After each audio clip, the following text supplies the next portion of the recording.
magandang araw mga sangkay. Welcome back po sa aking YouTube channel. For today's video po ay hindi ako sa inyo mag-share ng tinapay, recipe ng tinapay, kundi ang aking ibabahagi po sa inyo ay ang paggawa ko ng Maha Blanca. So yan po yung ating Maha Blanca mga sangkay. Napaka-creamy po niyan. Sakto lamang po yung tamis. Lagi ko po itong ginagawa tuwing may okasyon sa amin.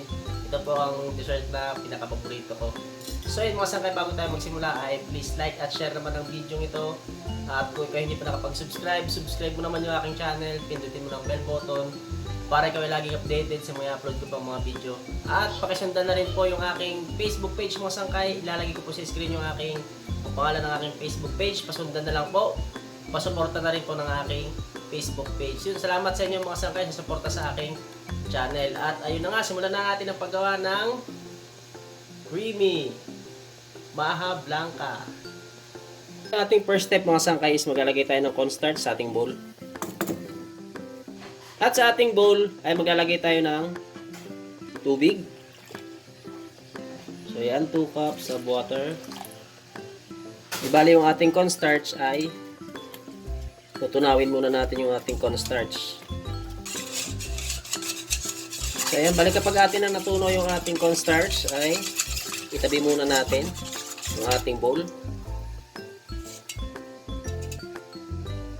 At ihanda na natin yung ating kawali. So bali dito sa ating kawali mga sangkay ay maglalagay ako ng Coco Mama. Ayan, hindi na ako bumili ng nyog. Ito na lang yung ating ginamit. Or gagamitin, Coco Mama na lang. Gagamit ako ng 2 pack. Ayan mga sangkay, 200 ml bawat isang pack. So sindihan na po natin yung ating kalan.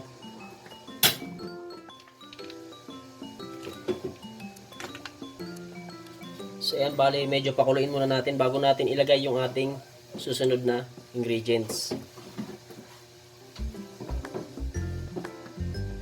So ayan yung ating Coco Mama, kapag medyo kumukulo-kulo na, ilagay na natin yung ating mais. Whole corn po yung ating ginamit.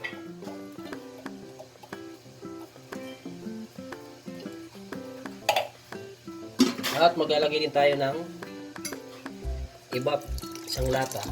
Yung akin palang ginamit ng whole corn mga sangkay ito. Bali 425 grams. At isang lata na ibap, 360 ml. At maglalagay din tayo ng condensed, 390 grams. So bali antayin lamang po natin kumulo bago natin ilagay itong ating tubig na may cornstarch.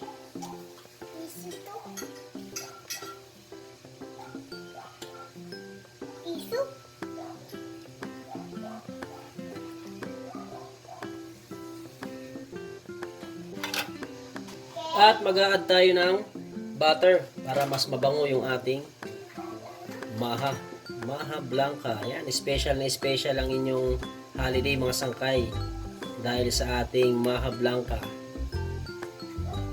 So yun, for today's video ay wala tayong baking. Luto-luto muna tayo ng ating minatamis. So, paki-subscribe na lamang po ng aking channel mga sangkay sa hindi pa nakapag-subscribe, at salamat po sa mga patuloy na sumusuporta po sa aking YouTube channel. So, bali, antayin na lamang po natin itong kumulo mga sangkay bago natin ilagay yung tubig na may kasamang cornstarch. So ay mga sangkay, kung sakaling kayo ay mapadaan sa inyong mga Facebook ay paki-follow na rin po yung aking Facebook page, baking channel po.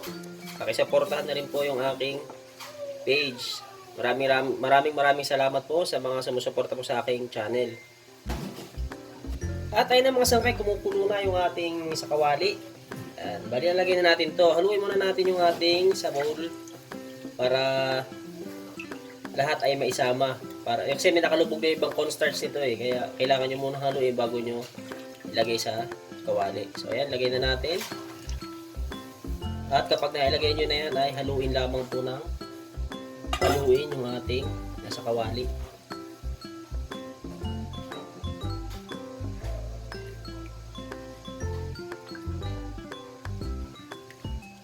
So, yan ako mapapansin yung mga sangkay na bubuo na kagad. So, hanggang sa mabuo na lahat yung ating hinahalo.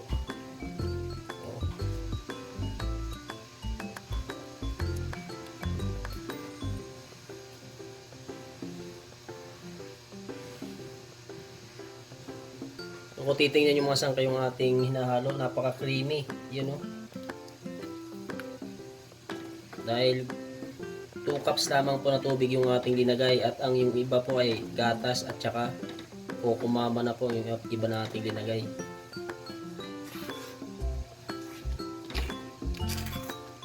So bali medyo ihinaan natin yung apoy para hindi po masunog yung ilalim ng ating hinahalo.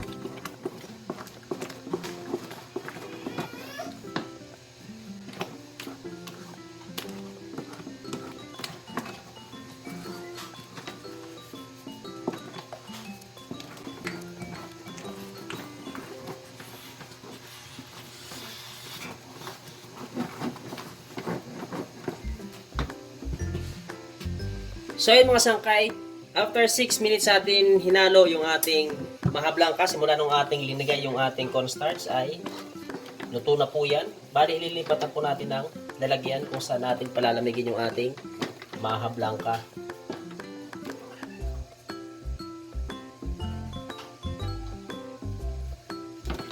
Okay, bali lalagyan na natin ngayon sa ating lalagyan.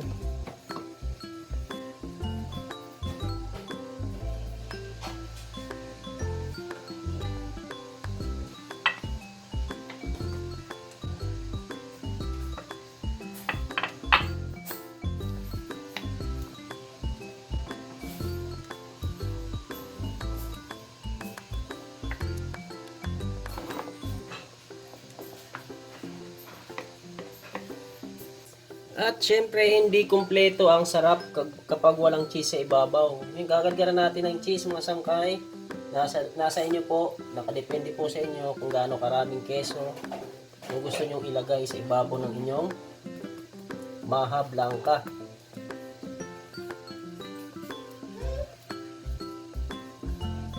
So ayan, kapag nalagyan nyo na ng toppings, para sa akin ay mas masarap po ito kapag ilagay nyo muna sa rep bago nyo iserve or bago nyo kainin. So ayun, bali palalamigin muna natin itong mga sangkay bago natin kainin. Okay.